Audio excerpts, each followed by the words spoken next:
আম্মা বাদ আসসালামু আলাইকুম। উপস্থিত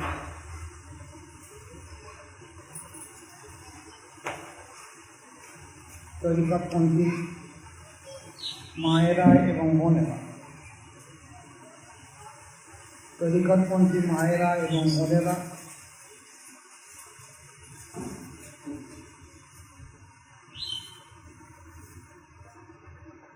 আল্লাহ পাকের লাখ শুকরিয়া যে আমরা দূর দূরান্ত থেকে এখানে শুধুমাত্র ইসলাম সম্পর্কে এবং তরিকাত সম্পর্কে কিছু জানা বোঝার জন্য। যে উদ্দেশ্য নিয়ে উপস্থিত হয়েছে, আমি দোয়া রাখি আল্লাহ পাক তাদের প্রত্যেকে সেই উদ্দেশ্যকে কবুল করুক। সবাই বলি আল্লাহুম্মা আমিন। আজকে আসুন কোরআন শরীফে আল্লাহ পাক রব্বুল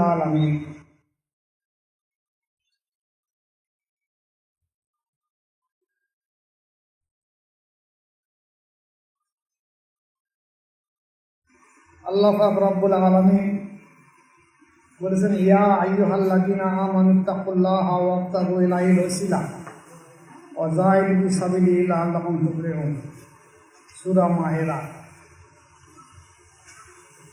হে ঈমানদারগণ, তোমরা আল্লাহকে ভয় করো আর আল্লাহর নৈকট্যের জন্য, আল্লাহকে পাওয়ার জন্য একটা ওসিলা তালাশ করো, আর সেই পথে সাধ্য সাধনা করো, তাহলে তোমরা হয়তো মুক্তি পেয়ে যেতে পারো। এখানে একটা মজার জিনিস,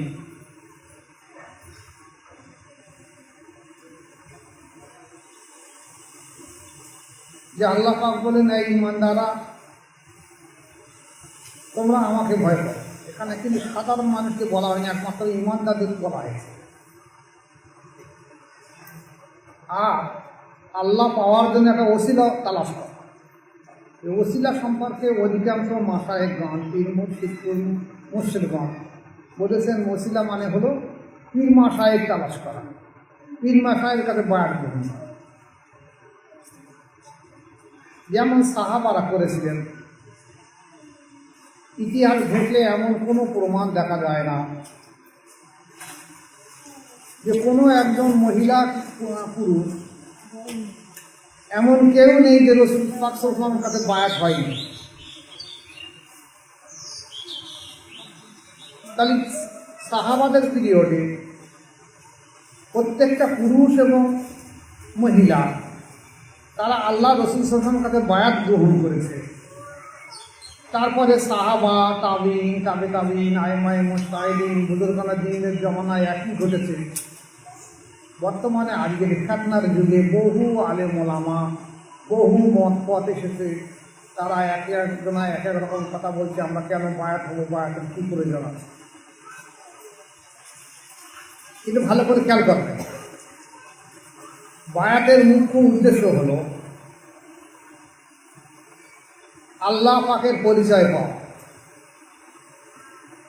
1,24,000 বা 2,24,000 নবী বা রসুল দুনিয়ার মুখে এসেছে, একজন না।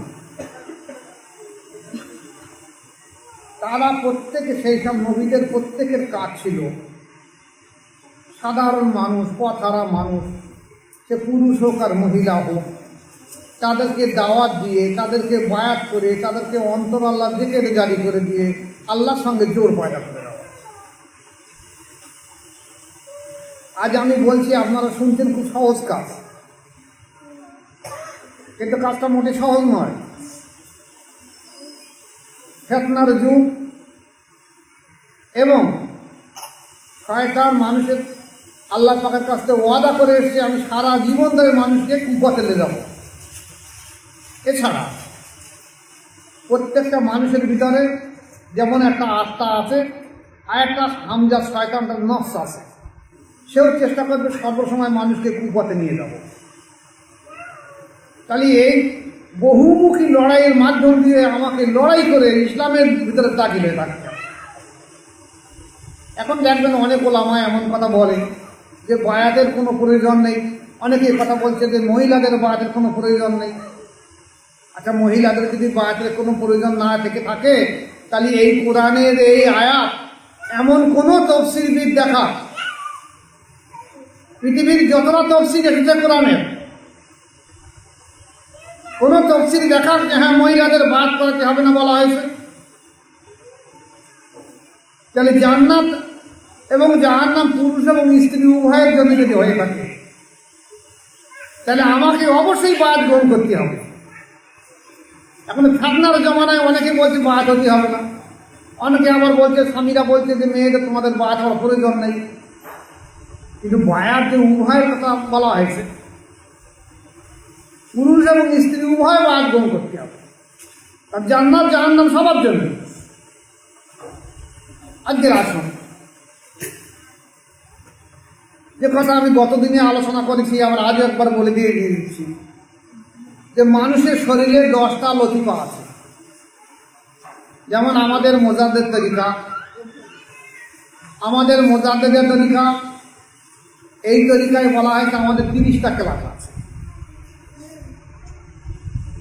কিন্তু কাদেরিয়া তরিকা 10টা ক্লাস আছে, কিন্তু মূল হলো কলবে ফানা কলবে মাথা, কল জিকির জারি হয়ে গেলে তাদেরকে পিসায় বলায় খেলাফত দিয়ে দেওয়া হয়। তাহলে কাদেরিয়া এবং চিশতিয়া তরিকায় কলবে ফানা কলবে মাথা, কল জিকির জারি হওয়ার সঙ্গে সঙ্গে তাকে খেলাফত দেওয়া, পিসাব করে দেওয়া। কিন্তু আমাদের নকশবন্দি তরিকার, আমাদের মোজাদের তরিকা খাস করে, এ তরিকায় 30টা ক্লাস আছে। এ তরিকায় বলা হয়েছে কলবের একটা আলো আছে। তো আমাদের তরিকায় কল, রু, শের, কপি, আকপা, নফস, সুলতান, নাজগার, ফানাফে শেখ, ফানাফে রসুল, ফানাফিল্লা, কমসে কম বুজুর্গানে দিনদান বলেছে যে 10টা লতিফা প্রত্যেকটা মানুষকে শিক্ষা অর্জন করতে হবে। এটা হলো ফরজ আইন। যেমন বলা হয়েছে এলেম শেখা ফরজ, তালাবুল ইলম ফারিজাতুন আলা কুল্লি মুসলিমিন ওয়া মুসলিমা, এলেম বা জ্ঞান বা বিদ্যা অর্জন করা পুরুষ এবং মহিলা উভয়ের জন্য ফরজ। তাই এই বিদ্যা হলো 2 রকম, একটা হলো শরিয়াতের বিদ্যা, আর একটা হলো আল্লাহকে পাওয়া বিদ্যা। শরিয়াতের বিদ্যা আজকের ওলামার সমাজ বলছে যে শরিয়াতের বিদ্যা শিক্ষা করা ফরজ আইন, মারিফাতের বিদ্যার কোনো প্রয়োজন নেই, শরিয়াত আলেম আলী হয়ে যাবে। এটা সম্পূর্ণ ভুল কথা। কারণ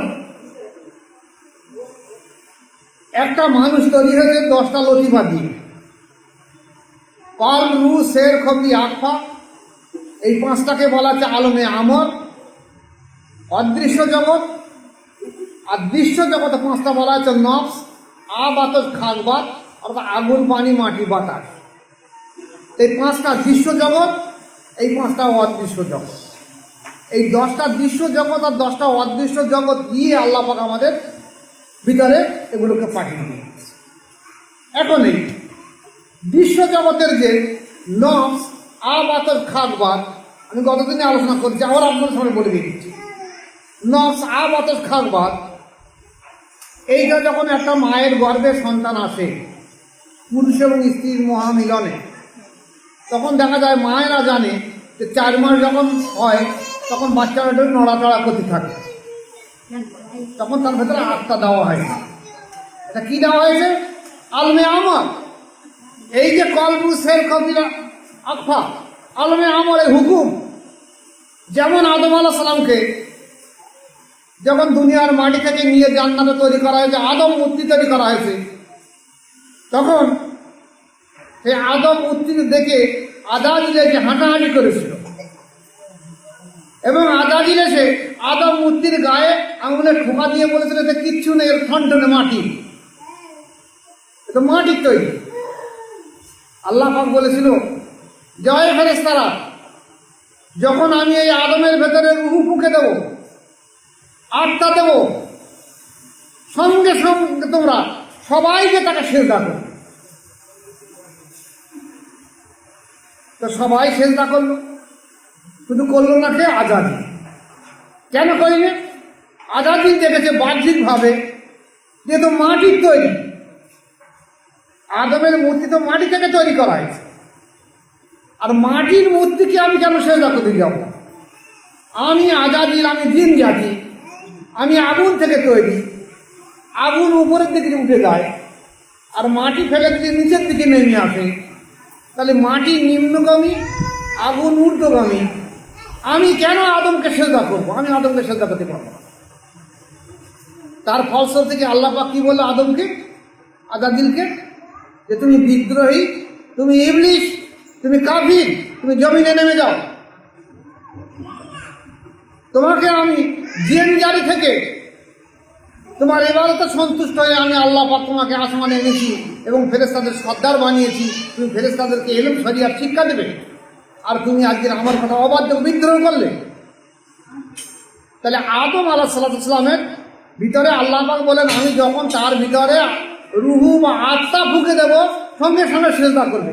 এই আত্মা ফুঁকে দেওয়ার সঙ্গে সঙ্গে দেখা গেছে আলমে আমরের কল রুসের কপি আত্মা। এই আলমে আমর মানে হুকুম, এই হুকুমগুলো আদমের ভিতরে প্রবেশ করলো।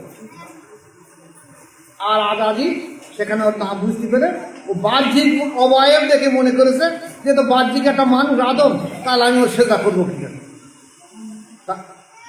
আজকেকার জমানাও দেখা যাচ্ছে আল্লাহ পাক যে বলেন যে এই ইমানদারা তোমরা আমাকে ভয় করো এবং আমাকে পাওয়ার জন্য একটা ওসিলা অবলম্বন করো। এই ওসিলা অবলম্বন হিসেবে পীর মাশায়েখের দেখা দরকার। তো পীর মাশায়েখের আভ্যন্তরীণ দেখা দরকার, বাহ্যিক নয়।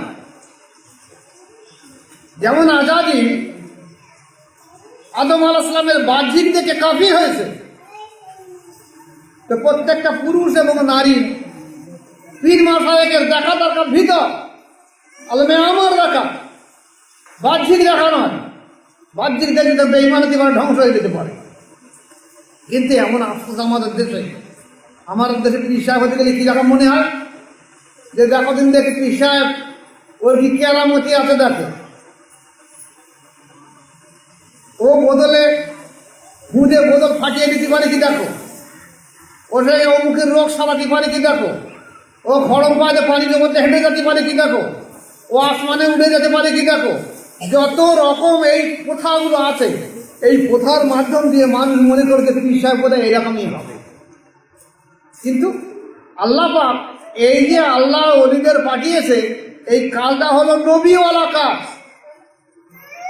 1 লক্ষ থেকে 1,24,000 নবী এসেছে শুধুমাত্র মানুষের মুর্দাদের অন্তরকে আল্লাহর জিকিরে জারি করে দেওয়া, আর মানুষের নফসের তাসকিয়া, যে নফস মানুষের দেওয়া হয়েছে সেই নফসের চরিত্র সংশোধন করে দেয়, মানুষকে আল্লাহর সঙ্গে পরিচয় করে দেওয়া। এটা না করে আজকের আমাদের দেশে এমন হয়ে গেছে কি যে এ অবস্থা আর নেই। এখন পীরের ছেলে পীর হচ্ছে, পীরের পোতা পীর হচ্ছে, পীরের নাতি পীর হচ্ছে, আবার শুধু লেকচারের জন্য পীর হচ্ছে। কিন্তু মূল উদ্দেশ্য হলো যে অন্তর শুদ্ধ তাজকিয়া করা, সেটা ভুলে গেছে। তাহলে আজকের আমাদের লক্ষ্য রাখতে হবে যে যদি কেউ কোনো ব্যক্তি কোনো জায়গায় বায়াত গ্রহণ করে, সে যেন সেখানে কোন তরিকায় বায়াত আছে জিজ্ঞেস করবে। যে তরিকা এখন বর্তমানে 4টি আছে, কাদেরিয়া, চিশতিয়া, নকশবন্দিয়া, মুতাজিলিয়া। আমাকে আপনি কোন তরিকায় বায়াত করাবেন? যদি কাদেরিয়া তরিকায় বায়াত করান বা চিশতিয়া তরিকায় বায়াত করান, তাহলে কাদেরিয়া আর চিশতিয়া তরিকায় বায়াত করালে তাকে প্রথমে লা ইলাহা ইল্লাল্লাহ জিকির দেবে, এবং লা ইলাহা ইল্লাল্লাহ জিকির এইভাবে দেওয়া হবে, ওদের নফস হলো নাভির নিচে। এখানে খেয়াল করে লা ইলাহা ইল্লাল্লাহ বলে বাম দুধের 2 আঙুলতে কলবে ধাক্কা মারতে হবে। লা ইলাহা ইল্লাল্লাহ, লা ইলাহা ইল্লাল্লাহ। এইভাবে দেখা যাচ্ছে এই যে কল রুসের কপি আফা নফ, এই 6টা রিপু একসঙ্গে জেন্দা হতে হবে কাদেরিয়া চিশতিয়া তরিকায়। কিন্তু আজ আমাদের দেশে কাদেরিয়া বলছে আমরা চিশতিয়া তরিকা, আমি কাদেরিয়া তরিকা কি করছে? আল্লাহ আল্লাহ জিকির দিচ্ছে, আল্লাহ আল্লাহ জিকির দিচ্ছে, সুবহানাল্লাহ বলছে, মাশাআল্লাহ বলছে। মানে পদ্ধতির মধ্যে কোনো জিকিরই নেই। পদ্ধতির মধ্যে জিকির একমাত্র সঠিকভাবে আছে মোজাদের তরিকা। আমার কাছে এই পর্যন্ত বহু পীর মাশায়েখ এসেছে যারা অন্যান্য তরিকায় বায়াত গ্রহণ করার পরে এখানে এসে আবার বায়াত গ্রহণ করেছে। কারণ কাদেরিয়া চিশতিয়া তরিকার বহু মাশায়েখ এসে বলছে যে আমরা কই বায়াত হয়েছে, কই অন্তত আল্লাহ জিকির করে না, কিন্তু আপনি বলছেন করে। আমি বলছি, শুধু আমি বলছি না, আমার সামনে যারা পুরুষ মানুষরা যারা হাতে হাত দিয়ে বায়াত হয়েছে, মা বোনেরা যারা পর্দার বাইরে গিয়ে রুমাল নিয়ে বায়াত হয়েছে, এছাড়া সারা বিশ্ব, বাংলাদেশ থেকে আরম্ভ করে সারা পৃথিবীর এক প্রান্ত থেকে উপান্তরের মানুষ যেখানে যত আছে, ফোনে, ইউটিউবে, ইমো, হোয়াটসঅ্যাপের মাধ্যমে বায়াত গ্রহণ করেছে, তারাও বলছে আমার অন্তর আল্লাহ জিকিরে গাড়ি হয়েছে। এটা শুধু সহজ কথা নয়। তাহলে একটা মানুষ যতক্ষণ পর্যন্ত এই 10টা লতিফা জিন্দা না হবে, এটা হলো শিক্ষা ফরজ আইন, ততক্ষণ সে কিন্তু মানুষের খাতা নাম উঠবে না তার। আপনারা ভালো করে খেয়াল করবেন, একটা মায়ের যদি 4 মাস আগে, 4 মাসের আগে কোনো বাচ্চা ডেলিভারি হয়ে যায়, বলে ওরা জানাজা পড়তে হবে না, জানাজা পড়তে হবে না, নাকি বলে না? ওকে জানাজা পড়তে হবে না, কেন? ওর আলমে আমর দেওয়া হয়নি। এমনকি যদি মায়ের পেটে কোনো সন্তান মারা যায়, তাহলে সেও যদি বাইর হয়ে আসে, ভূমিষ্ঠ হয়, তবু বলাতে মৃত সন্তান বলে ওর জানাজা পড়ার কোনো শরিয়াত প্রয়োজন নেই। কেন? এই আলমে আমর, কলবুসের কপি আফায় আলমে আমর তার ভিতরে নেই। তাই তাহলে যদি তাই হয়ে থাকে, তাহলে আমি আপনাদের সামনে অনুরোধ করতে চাই, আপনারা চিন্তা ভাবনা করুন, যদি আপনারও আলমে আমর সম্পর্কে কোনো ধারণা না থেকে থাকে, তাহলে আপনার অবস্থা কি হবে? কে আপনার দায়িত্ব নেবে? আজকের তরিকার মাশায়েখগণ এই জন্য দুনিয়ায় এসে দুনিয়ার নিজের জীবনকে উৎসর্গ করেছে। আপনারা মনে করবেন না আমার শরীর সুস্থ, আমি বিরাট অসুস্থ মানুষ। এই আজকে তো রবিবার, বৃহস্পতিবারে, শেষ বৃহস্পতিবারে অনুষ্ঠান ছিল, হাজার হাজার মানুষ ছিল, কিন্তু আমার শরীরে এত অসুস্থ, দুপুর থেকে রাত 7:30 পর্যন্ত অসুস্থ। তারপরে 7:30টার সময় আল্লাহ পাকে একটুখানি সুস্থ দিলে সে আলোচনা করলাম, করে আবার চলে গেল। আজও মনে করতে পারেন আলোচনা করতে পারবো না। কিন্তু এমন একটা সমস্যা, এই পথহারা মানুষ যদি একটা মানুষও যদি আল্লাহওয়ালা হয়, তা সেটাই আমার জীবন সার্থক হবে। আজ আমরা কত ভাগ্যবান দেখেন, যদি কোনো ব্যক্তি পাঞ্জাবে গিয়ে থাকেন, পাঞ্জাবে গিয়ে দেখবেন মুজাদ্দেদ আল-পেশানি আহমদ ফারুকি সেরহিন রহমতুল্লাহ আলাইহির মাজার থেকে 70 কিলোমিটার দূরে বরাক সভ্যতা আছে, বরাক, যেখানে 19 থেকে 23 জন নবীর মাজার আছে। সেখানে বন ছিল, বন, সেই বনে 19 থেকে 23 জন নবীর মাজার আছে, বড় বড় মাজার, বড় বড়, 20 হাত, 25 হাত, 30 হাত, 40 হাত, 50 হাত একটা মাজার আছে। সেই নবীগুলো তাদের এলাকায় দিন প্রচার করার জন্য চেষ্টা করেছে, কিন্তু মানুষ এত জুলুম অত্যাচার করেছে যে ভয়তে পালিয়ে এই বনের মধ্যে আত্মগোপন করেছে, এবং এই বনেই তারা মারা গেছে। কোনো কোনো নবী দেখা গেছে ইতিহাস ঘেঁটে কারোর একটা মুরিদ ছিল, কারোর 2টো মুরিদ ছিল। কেন তারা দুনিয়া থেকে, কেন তারা সমাজ থেকে সরে আসলো? কেন? এই যে সত্য প্রচার করার জন্যে সমাজের মানুষ তাদেরকে মেনে নিতে পারেনি। এমনই একটা কঠিন কাজ। সমাজ চলেছে সম্পূর্ণ উল্টো, উল্টো স্রোতে গা ভাসিয়ে যে যত লাড়া লাপ্পা করে চলে যাবে, মানুষ সেই দিকেই মশগুল হয়ে থাকবে। কিন্তু মানুষ যে ভালো হবে এ কথা আজকে মনে করতে পারে না।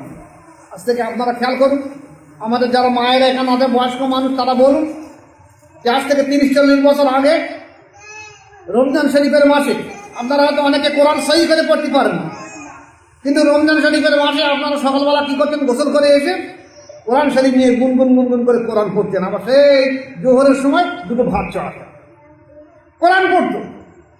তারা জানতো না কোরআন ভালো, কিন্তু তারা পড়তো, তারা কোরআনকে মহব্বত করে বুকে আঁকড়ে ধরে রেখে দিত, আল্লাহওয়ালা হওয়ার জন্য, আল্লাহ প্রেমিক হওয়ার জন্য। আজকেও তো এলাকায় এলাকায় মাদ্রাসা, মেয়েদেরও মাদ্রাসা বহু হয়েছে, কিন্তু কোরআন পড়ার লোক আছে? কোরআন পড়ার লোক আর নেই। আমলের লোক আছে, আমলের লোক আর নেই। কথা বললে মিথ্যা কথা বলবে, খাদ্য খেলে অবৈধ বৈধ বিচার করবে না, যা পাবে তাই খাবে। অথচ আল্লাহ রাসূল সাল্লাল্লাহু আলাইহি ওয়াসাল্লামের হাদিস হলো যে একটা মানুষ যদি হারাম আর হালালকে পরেজ না করে, তাহলে আমি তাকে যে কোনো দরজা দিকে তাকে জাহান্নামে ফেলে দিতে পারবো। এই তাকওয়া পরেজগারি করার জন্য আজ বাদে পীর মাশায়েখের প্রয়োজন, মাশায়েখের মতামত অনুযায়ী আপনার জীবনকে চালাতে হবে। এই কালকের আসাম থেকে এক ব্যক্তি এসে আজকে চলে গেছে বিরাট আমলি আনবেন, আমাকে বলছে আমি চিস্তিয়া তরিকার আমল করি, অথচ আমার এই ইন্টারভিউ তখন শুনবেন, এখন প্লেনে আছে, এখন প্লেনে উঠতেছে, এখন হবে বলছে আমার চিস্তিয়া তরিকার আমল করে আমার পীর সাহেব বলেছে 1000 2000 বার করে দরুদ শরীফ পড়বে আর 1000 করে খুচরা ইখলাস কুলসুরও পড়বে, এইটি তোমার যথেষ্ট হবে। তাই বলুন 1000 বার দরুদ শরীফ পড়বে বা 1000 বার কুলসুরও পড়বে, তোমার লতিফা জিন্দা হবে কি করে? যেখানে ইমাম মালিক রহমাতুল্লাহ আলাইহি বলেছে আমাদের তো শরিয়াতের 4টে ইমাম, ইমাম শাফি, ইমাম মালিক, ইমাম আহমদ বিন হাম্বল আর ইমাম হানাফি। তাই ইমাম শাফি রহমাতুল্লাহ, ইমাম মালিক রহমাতুল্লাহ আলাইহি বলছে যে প্রত্যেকটা মানুষের 10টা লতিফা আছে, এবং এরা মোজাহিদ আল-বেসানি রহমাতুল্লাহ আলাইহি বলেছে যে প্রত্যেকটা মানুষকে যদি 10টা লতিফা অবশ্যই জিন্দা করতে হবে, এই জিন্দা করা তার জন্য ফরজ আইন। আর এই 10টা লতিফা জিন্দা করা মানে হলো তার সঙ্গে আল্লাহ পাকের পরিচয় হওয়া, সে তার মালিককে চিনবে। এই মালিককে চেনার জন্য আল্লাহ পাকে 1 লক্ষ বা 2 লক্ষ 24,000 নবী বা রসুল পাঠিয়ে দিয়েছে যে তুমি এই মানুষকে, পতারা মানুষকে আমার সঙ্গে পরিচয় করে দিয়ে দাও, অন্য কোনো উদ্দেশ্য নয়। এখন আর তো নবী আসবে না, তাহলে নবী আসবে না, নবীওয়ালা কাজ করবে না, তাই নবী আসবে না বলে নবীর অবর্তমানে নবুয়তের যুগ শেষ হয়েছে, রিসালাতের যুগ শেষ হয়েছে, কিন্তু বেলায়েতের যুগ শেষ হয়নি। তাই বড় পীর আব্দুল কাদের জিলানী রহমাতুল্লাহ আলাইহি ওনার মুরিদদের বলেছিলেন, সেই জমানার মানুষদের বলেছিলেন যে এই সমাজের মানব সম্প্রদায়, তোমার হচ্ছে নবুয়তের যুগ আর চলে গেছে, নবুয়তের যুগ, রিসালাতের যুগ চলে গেছে, এখনো বেলায়েতের যুগ আছে তোমাদেরকে আল্লাহকে পাওয়ার জন্য। তোমরা এখনো আল্লাহর ওলিদেরকে আঁকড়ে ধরো, আল্লাহর ওলিদের আঁকড়ে ধরার মাধ্যমে তোমরা আল্লাহর পরিচয় পেয়ে যাও। আল্লাহর পরিচয় যদি আজ না পেয়ে যায় কাল কিয়ামতে সে পাবে না। কিন্তু আল্লাহ পাক বলেছেন যে দুনিয়ায় যদি কোনো ব্যক্তি অন্ধ হয়ে থাকে কাল কিয়ামতে সে অন্ধ হয়ে থাকে। ভালো করে খেয়াল করো মায়েরা, যদি আপনার চোখে 5 ব্যাটারি 10 মাঝে দেওয়া হয় তাহলে আপনি আচমকা চোখে অন্ধকার দেখবেন, কিছু দেখতে পাবেন। আল্লাহ পাবে নূর আকৃতি, আপনার সামনে যখন কাল কিয়ামতের ময়দানে হাজির হবে আপনি কিছুই দেখতে পাবেন না। আর আজকে যদি আপনার অন্তর্চক্ষু না ফুটে ওঠে, আমাদের মোজাহিদের তরিকায় বলা হয়েছে কল রুসের খপি আফা, একটা লতিফা যখন জিন্দা হবে একটা নূর বা আলো আসবে। এইভাবে যখন 5টা লতিফা জিন্দা হবে, 6টা লতিফা জিন্দা হবে, 6টা আলো আসবে, তারপর আস্তে আস্তে আস্তে আস্তে আস্তে দেখা যাবে তার সমস্ত দেহকে নূরে নূরান্বিত হয়ে উঠবে। এরপর যখন সে সুলতান মাজগারে আসবে, অর্থাৎ 7 লতিফায় আসবে সুলতান মাজগার, তখন তার এই দেহ যে ফিজিক্যাল বডি গঠিত হয়েছে আগুন, পানি, মাটি, বাতাস, অর্থাৎ বাতাস, খাদ বাদ থেকে, তখন এই সমস্ত ফিজিক্যাল বডি তার সমস্ত কিছু আল্লাহ আল্লাহ আল্লাহ আল্লাহ জিকির করতে হবে। এমনকি দেখা গেছে আমাদের তরিকায় বলা হয়েছে, মোজাহিদের তরিকায়, যে যদি কোনো ব্যক্তি সত্যিকারের মাশায়েখকে স্মরণ রেখে সুলতান মাজগার অর্থাৎ 7 লতিফা কাজ করে, সে দেখে নেবে তার সমস্ত শরীর, হাড়, হাড্ডি, লোহিত কণিকা, শ্বেত কণিকা, অনুচক্রিকা, এমনকি মানুষের শরীরে যে 70,000 লোমকূপ, পশম রয়েছে, সমস্ত কিছু পর্যন্ত আল্লাহ আল্লাহ আল্লাহ আল্লাহ জিকির করতেছে। আল্লাহ তো বলেছে যখন মানুষ আমার হয়ে যায় আমি তার হয়ে যাই, মানুষ যখন আমার হয়ে যায় আমি তার হয়ে যাই, আমি তার হাত পা চোখ মুখ সব হয়ে যাই, সে আমার হয়ে যায় আমি তার হয়ে যাই। তাহলে আমাদের উদ্দেশ্য হলো এই দুনিয়ায় এসে আল্লাহর পরিচয় পেয়ে আল্লাহময় হয়ে যাওয়া। আমরা তা না করে আমরা দুনিয়ায় এসে দুনিয়ার মায়া, মমতায়, মহব্বতে আমরা এমন মশগুল হয়ে গেছি, আল্লাহকে ভুলে দুনিয়ার সমস্ত কাজ করছি, একমাত্র শুধু আল্লাহকে ভুলে গেছি। আমরা আল্লাহকে ভুলে গেছি, তাহলে আল্লাহকে ভোলা বাদে আমরা সব করেছি। অথচ আমাদের মোজাহিদের তরিকায় বলা হয়েছে যেহেতু এটা খফি দেখে, কাদিরিয়া চিশতিয়া তরিকা যেমন জলি দেখে লা ইলাহা ইল্লাল্লাহ, আমাদের মোজাহিদের তরিকা হলো খফি দেখে, কলবি দেখে, গোপন দেখে। শুধুমাত্র জিভটা সানায়া উলিয়া, এই ধরনের গোড়ার উপরে মাংস করে জিভটা ঠেকে রেখে বাম দুধের দু আঙুল নিচে কলবে, এখানে খেয়াল করে সর্বসময় আল্লাহ আল্লাহ জিকির করবে, কলবি জিকির। এই কলবি জিকিরের সব আল্লাহ রাসূল বলছেন 70 থেকে 700 গুণ বেশি। কত গুণ বেশি? 700 গুণ বেশি।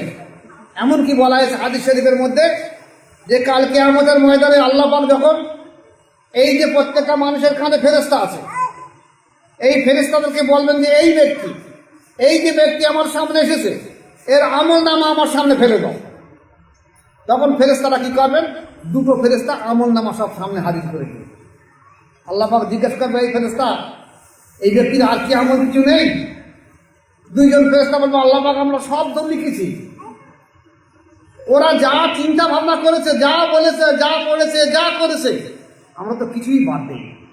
আল্লাহ বললেন, না, ওর এমন কিছু আমল আছে যে আমল এই ফেরেশতারা তোমরাও জানতে পারো না। সেটা হলো কলবি জিকির।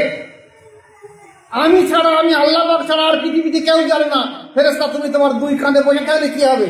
এর যে অন্তর আল্লাহ জিকির করতে তুমি জানতে না। তাই এর সব আমি আল্লাহ পাক আজ খাস করে তাকে দিয়ে দেবো। সে চেয়েছে আমাকে, আমার জন্য, আমার প্রিয় হওয়ার জন্য, আমারকে পাওয়ার জন্য। আমি এর বদলা হিসেবে ওকে আমি সরাসরি জান্নাতে দাখিল করে। তাই এতগুলো নিয়ামত যখন আল্লাহ পাক এই তরিকার মধ্যে রেখে দিয়ে দিয়েছে, আর আমরা সেই তরিকা ভুলে গিয়ে আজ সাধারণভাবে আমরা আমলে মশগুল হয়ে গেছি। আমার কাছে অনেক মা বোন আসে, তারা এত বেশি বেশি আমল করে, বলছে আমি এত আমল করি, ও আমল করি, আমি আমলগুলো কী করবো? সমস্ত আমল বন্ধ রাখেন। আগে খেয়াল রেখে দেন, যদি কোনো ব্যক্তি একটা ডাক্তারের কাছে যায়, ডাক্তারদের প্রেসক্রিপশন করে দেয় যে এই ওষুধগুলো খাবে, তাহলে আবার আরেকটা ডাক্তারের কাছে যদি যায়, তো সে ডাক্তার বলে দেয় যে আমার ওষুধগুলো খাও, ওগুলো বাদ রেখে দাও। কিন্তু মেয়েদের বা অনেক পুরুষদের কাজ হলো কি, যে আমি বায়াত হবো, তাহলে আমার যে আমল আছে ওগুলো সব করবো। এটা হুকুম নয়। বড় পীর আব্দুল কাদের জিলানী রহমতুল্লাহ বলছেন, তুমি যখন মাথায় কাছে বায়াত হবে, তুমি কত বেশি আমল করেছো, তুমি হাফেজ কি মাওলানা কি কারি কি মুফতি কি, তুমি বেশি বেশি আমল করো, বেশি বেশি কোরআন পড়ো, তোমারও সবগুলো তুমি বাড়ি দেখে দিয়েছো। তোমার এলেম, তোমার আমল বাড়ি দেখে দিয়েছো। যদি তুমি তোমার এলেম আর আমলের গরম দেখাও যে আমার এত এলেম আছে, এত আমল আছে, তাহলে তুমি এখানে সে মুর্শিদের দরবারে সে কিছুই পাবে না। বরঞ্চ তুমি এখানে আসো, মুর্শিদের দরবারে সে মুর্শিদ যা হুকুম দেয় সেইগুলোকে তুমি পালন করো, দেখবে তোমার মারুম হবে না, তুমি অবশ্যই আল্লাহ পর্যন্ত পৌঁছে যাবে। তাই তরিকতপন্থী মায়েরা এবং বোনেরা যারা বায়াত গ্রহণ করেছেন, আমি আপনাদের কাছে হাত জোড় করে অনুরোধ রেখে বলছি যে আপনারা যারা বায়াত গ্রহণ করেছেন, একনিষ্ঠ চিত্ত সহকারে আপনারা আল্লাহ জিকির করে থাকেন, কোনো দিকে ভুলক্ষেপ করবেন না। বহু মানুষ বহু রকম কথা বলবে। কেউ বলবে বায়াত আমার প্রয়োজন নেই, বায়াত আমার প্রয়োজন যদি না থাকে বলে থাকে, তখন আপনি বলে দেবেন সূরা মায়েদা। সূরা মায়েদা বলা হয়েছে, ইয়া আইয়ুহাল্লাযীনা আমানুত্তাকুল্লাহা ওয়াবতাগু ইলাইহিল ওয়াসিলা ওয়া জাহিদু ফিসাবিলিল্লাহি লাআল্লাকুম তুফলিহুন। এই ইমানদার, তোমরা আল্লাহকে ভয় করো আর আল্লাহকে পাওয়ার জন্য একটা ওসিলা তালাশ করো, এবং সেই ওসিলা তালা মুর্শিদ তালাশ করো, এবং তার মতামত মেনে চলো। বলে এটা কি শুধু পুরুষের জন্য বলা হয়েছে, আমাদের জন্য বলা হয়নি? তাহলে জান্নাত কি আমাদের জন্য নয়? জান্নাত তো আমাদের জন্য, পুরুষ স্ত্রী উভয়ের জন্য। এটা অন্যান্য ধর্ম না, এটা ইসলাম ধর্ম। অন্যান্য ধর্মকে নারী যেমন অধিকার দেওয়া হয়নি, কিন্তু ইসলামের মধ্যে নারীর অধিকার দেওয়া হয়েছে। আল্লাহ রাসূল বলছে, দেখো তোমরা পুরুষ এবং স্ত্রী উভয়ে অর্ধাঙ্গিনী, অর্ধাঙ্গিনী, একজনা আর একজনা পরিপূরক, কেউ কাউকে আলাদা হতে পারবে না। এটা নারীর জন্ম হয়েছে, এটা পুরুষের অন্তরে কলবের অংশ থেকে। আমরা তো হতভাগা মেয়েরা, তাই স্বামীর সঙ্গে রাত দিন ঝগড়া বাঁধাই। সে জানে না তার সৃষ্টি, তার উৎপত্তি হয়েছে তার স্বামীর কলবের অংশ থেকে। এখন যদি কেউ হাদিস শরীফে এসে বা বহু ওলামা বলতে যে পুরুষের বাম পাঁজরের হাড় থেকে হয়েছে, তাহলে বাম পাঁজরের হাড় হয়ে তাহলে একটা পুরুষের হাড় কমে যাবে না। কলবের অংশ থেকে নারীকে তৈরি করা হয়েছে। এখন যদি বলা হয় তাহলে কলবের অংশ, তাহলে কি পুরুষের কল্প ছোট হয়ে যাবে? না, তা হবে না। একটা পুকুর যত পানি আছে, সেখান থেকে যদি এক গ্লাস কিংবা এক বাটি পানি তুলে নেওয়া হয়, পুকুরের পানির কিচ্ছু হবে না। এতদ্রুপ কলব এমন একটা বড় জিনিস, যে কলবের মধ্যে আল্লাহ পাকের স্থান হয়, যেখানে বলা হয়েছে কুলুবুল মুমিনুনা আরশুল্লাহ, আল্লাহ পাকের স্থান একমাত্র মুমিনের কলবে, অন্য কোনো জায়গায় না। আল্লাহ পাক বলছে কোনো জায়গায় না। আর শয়তানও বলে এসছে যে আমার স্থানে কলবে। আল্লাহ যেমন বলছে আমি কলবে থাকবো, শয়তান বলছে আমিও কলবে থাকবো। আল্লাহ রাসূল তাই বলছে, আর শয়তানু জাসিমুন আলা কলবে ইবনে আদম, প্রত্যেক আদম পুরুষ এবং নারী কলবে শয়তান বসে থাকে, প্রত্যেক আদম। আয়দা জাকারাল্লাহ ফাসাকা, যখন সেই আদম সেই নারী বা পুরুষ কলব আল্লাহ জিকির করতে থাকে, আল্লাহ আল্লাহ করতে থাকে, তখন শয়তান সেখান থেকে পালিয়ে যায়। কারণ শয়তান আল্লাহ শব্দ সহ্য করতে পারছে না। কারণ আল্লাহ আল্লাহ করা মানে আল্লাহর স্থান হয়ে গেছে তার সেখানে, তাই শয়তান সেখান থেকে পালিয়ে যায়। আবার যখন তার এই কল যদি আল্লাহ আল্লাহ না করতে থাকে, শয়তান আবার সেখানে বসে থাকে। তাহলে শয়তান অন্তরে বসিয়ে রেখে দেয়। আপনি যদি নামাজ পড়েন, রোজা করেন, হজ করেন, জাকাত দেন, দান সাজদা করেন, আপনার কোনো ইবাদত আল্লাহর দরবারে কবুল হবে না। কোন ওলামা বলে দেন, আমি এই ইউটিউবের মাধ্যমে বলে দিয়ে দিচ্ছি যে হ্যাঁ, অন্তরে শয়তান বসিয়ে রেখে দিয়ে একটা মানুষ নামাজ কায়েম করুক, রোজা করুক, হজ করুক, জাকাত করুক, দান সাদকা করুক, তার দোয়া কীভাবে কবুল হবে? তার অন্তরে তো শয়তান বসে রয়েছে। সে যখন নিয়ত করবে নামাজের সময়, আমরা দেখিনি কীরকম হয়, যখন আপনি নামাজ পড়ছেন কি নিয়ত করছেন, তখন জোহরের নামাজ একটু আল্লাহু আকবার বলে নিয়ত বাঁধেছেন, নিয়ত বাঁধার সঙ্গে সঙ্গে আপনার মন আর নামাজের মধ্যে আর নেই। কোথায় চলে গেছে? যদি আপনার বাচ্চা কাচ্চা কোনো হসপিটালে থাকে, সেখানে চলে গেছে মন। যদি সেই ধানের ধারে কোনো গরু ছাগল বাঁধা থাকে, মন সেখানে চলে গেছে। যদি সংসারে অভাব থাকে, চাল না থাকে, সেখানে চলে যাবে। যদি বাড়ি কারোর শরীর অসুস্থ থাকে, মন সেখানে চলে যাবে। এমনকি পায়ে যদি একটা মশা কামড়ায়, সেখানে ব্রেন বলে দিচ্ছে যে পার ঠিক অমুক জায়গায় মশা পড়েছে, সেই জায়গাটা মেটে তো চলো। কারণ তুমি করছো আল্লাহর সামনে, এখানে নিয়ত বেঁধেছো, এমনি ওয়াজ্জাত ওয়াজিয়া লিল্লাহি ফাতারাস সামাওয়াতি ওয়াল আরদ হানিফা ওয়া মা আনা মিনাল মুশরিকিন। এ আল্লাহ পাক, আমি আসমান এবং জমিনের প্রভু, তুমি তোমার সামনে আমি দাঁড়িয়েছি, আমি মুশরিক নই, আমি যে মুখ ফিরিয়ে নেবো এদিক ওদিক করি না। তুমি আল্লাহর সামনে দাঁড়িয়ে ওয়াদা করেছো যে আমি মুশরিক নই, আর এক খুঁজে তোমার মন চলে গেছে ধানের ধারে, এক খুঁজে তোমার মন চলে গেছে চালিয়ে হাঁড়ির ভেতরে, এক খুঁজে তোমার মন চলে গেছে হসপিটালে, এক খুঁজে তোমার মন চলে গেছে যেখানে অসুস্থ আছে সেখানে। কেন? কারণ হলো অন্তর নেই। তাই যে মানুষের অন্তর আল্লাহ যেখানে আছে, মানুষের মন চঞ্চল থাকবে, কারণ তার ভেতর নফস আছে। সে কি করবে? তার যে লতিফা আছে, দৃঢ়তার সঙ্গে খেয়াল করবে। নামাজে দাঁড়ানোর সঙ্গে সঙ্গে দৃঢ়তার সঙ্গে তার লতিফায় খেয়াল করবে। যার কলব আছে, রু আছে, শের আছে, খতি আছে, আকপা আছে, নফস আছে, সুলতান নজরা আছে, ফানাফে শায়েখ আছে, ফানাফে রসুল আছে, ফানাফিল্লা আছে, যার যা সবক আছে সেই সবকে পরিপূর্ণভাবে খেয়াল করে থাকবে। দেখবে তার লতিফাগুলো সর্বসময় তখন আল্লাহ আল্লাহ আল্লাহ আল্লাহ থেকে করেছে। ফলে তার মন একাগ্রতার সঙ্গে থাকবে, এদিক ওদিক আর যাবে। আর যদি তার কোনো লতিফা জিন্দা না থাকে, জীবনের কশ্মিন কালে সারা জীবন সাধনা করেও, সারা জীবন ধরে যদি একটা মানুষ সাধনা করে নামাজ পড়ে, জীবনেও তার অন্তরের দিকে তার খেয়াল যাবে না। একাগ্রতার সঙ্গে তার নামাজ জীবনে করবে না। তোমরা ওলামা সমাজ কোন সাহসে বলছো বায়াতের প্রয়োজন? কোন সাহসে কথা বলছো যেখানে সেখানে বায়াত গ্রহণ করে যে বায়াত হওয়ার পরে তার সেখানে অন্তর থেকে জারি করে দিতে পারে না?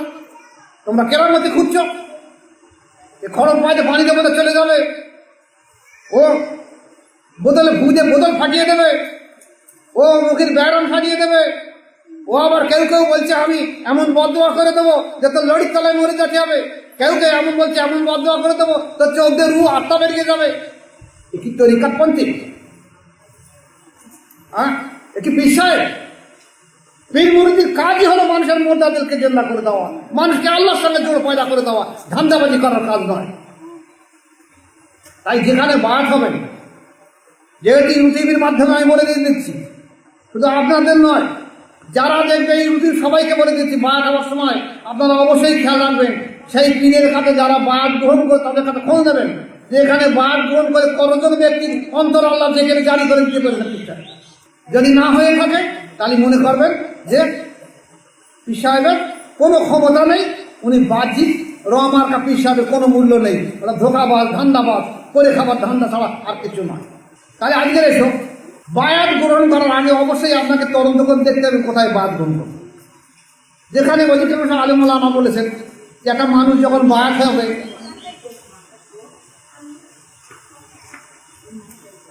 তখন সে লক্ষ্য রেখে দেখবে যদি 10 জন ব্যক্তি তার কাছে বায়াত হয়, 10 জন ব্যক্তি যদি বায়াত হয়, কমসে কম তার 6 জন, কমসে কম তার 6 জন অন্তর আল্লাহর দিকে দাঁড়িয়ে থাকে, তাহলে সে হাকিকাতে পীর চায়। আর যদি কারণ না হয়, সে পীর না, যারা ভণ্ডামি করে সমাজের মুখে চলছে, বড় জামা পরে, পাগড়ি পরে, বড় কেরামতি দেখালে পীর হয় না। যেখানে মোজান আল-পেশানি রহমতুল্লাহ বলছে যে পীরের কাজ এই নয় যে উড়ে উড়ে বেড়ানো, পীরের কাজ হলো মানুষের মোরদাদেরকে জিন্দা করে দেওয়া। যে মোরদাদেরকে জিন্দা করে দিতে পারো সেই হবে পীর সাহেব। যেটা নবীরা করেছে, নবীওয়ালা কাজ, এটাও সেই নবীওয়ালা কাজ। তাই চেষ্টা রাখতে হবে যে প্রত্যেকটা মানুষকে, পুরুষ এবং নারী উভয়ই বায়াত গ্রহণ করতে হবে। আপনারা খেয়াল রেখে দেবেন, সমাজে কিছু মানুষের কথা বলবে যে নারীদের বায়াতের প্রয়োজন নেই, হ্যাঁ না, বায়াত গ্রহণ করতে হবে, প্রত্যেকটা নারীকে বায়াত গ্রহণ করতে হবে, স্বামীর অনুমতি সাপেক্ষে বায়াত গ্রহণ করতে হবে। স্বামীকে বোঝাতে হবে যে বায়াত হওয়া শুধুমাত্র পুরুষের জন্য ফরজ নয়, বায়াত হওয়া পুরুষ নারী উভয়ের জন্য ফরজ। তাহলে তুমি যদি মনে করো আমি বায়াত হবো, তা আমাকে হুকুম না আমি বায়াত হয়ে যাই, আর না হয় চলো দুজন মিলে বায়াত হই, না হয় তুমি আগে বায়াত হয়ে দেখো, সেখানে যদি অন্তরের অনুভূতি হয় তাহলে আমাকে হুকুম দেবে, আমিও বায়াত হবো। তাহলে বায়াত তোমাদের অবশ্যই হতে হবে, নতুবা কোনো সময় মোরদাদের জিন্দা হবে। মোরদাদের যদি জিন্দা না হয়, তাহলে ওই যে বলা হয়েছে, একটা মানুষ যদি মায়ের পেট থেকে মৃত অবস্থায় দুনিয়ার বুক থেকে বাইরে আছে, তার আর জানাজা হয় না, হয় না তো? কেন? তার আলমে আমরের জিনিসগুলো নেই বলে, তাই তার লতিফাগুলো নেই, তাই এ তদ্রূপ হবে। তোমারও যদি লতিফা জিন্দা না থেকে থাকে, তোমার অবস্থা কি হবে? তোমারও জানাজা কি কাজে লাগবে? তুমি তো মানুষের খাতাটা মুক্তি পারলে না। মানুষ ওকেই বলা হয়েছে 10টা লতিফা জিন্দা সহকারে মানুষ হয়। 10টা লতিফা জিন্দা নেই, সে মানুষ নয়। কমসে কম তাকে 1টা লতিফা জিন্দা করতে হবে, তাহলে সে মানুষের খাতা নাম উঠবে। তারপর তাকে সাধনা করে 10টা লতিফা জিন্দা করার চেষ্টা করে। আমি সময় অনেক হয়ে গেছে, আল্লাহ পাক যতটুকু আপনাদের শোনানোর মতন তৌফিক দিয়েছে, আমি ততটুকু আলোচনা দেখেছি। আমার শরীরও অসুস্থ, আপনারা আমার জন্য দোয়া রাখবে। আপনারা আমার মায়ের মতো, মেয়ের মতো আমার জন্য দোয়া রাখবে, এবং কোনো রকম বিভ্রান্তের মধ্যে জড়াবে না। বহু ফেতনা আসবে, আলহাদি, সালাফি, লামাজাবি, জামাত ইসলামী, ওয়াহাবি, দেওবন্দি, বেরেলি, বহু মজাব আসবে, বহু এসে বহু ফেতনা জড়িয়ে দেবে। ফেতনার দিকে যাবে না। আহলে সুন্নাতুল জামাত অর্থাৎ পীর মাশায়েখের সঙ্গে সম্পর্ক রাখবে। যে যেখানে থাকবে পীর মাশায়েখের সঙ্গে সম্পর্ক রাখবে। এটাই হলো সুন্নি জামাতের পথ, সঠিক পথ, নাজাতের পথ, জান্নাতের পথ। বাকি সমস্ত পথগুলো, আকিদাগুলো ভুল পথ, ভুল আকিদা, ভ্রান্ত আকিদা, জাহান্নামের পথ। আল্লাহ আমাদের প্রত্যেকের উপরে বোঝার সঙ্গে সঙ্গে শোনা, বোঝার সঙ্গে সঙ্গে আমল করার তৌফিক দেন। ওয়া মা আলাইনা ইল্লাল বালাগ। আসসালামু আলাইকুম ওয়া রাহমাতুল্লাহি ওয়া বারাকাতুহু।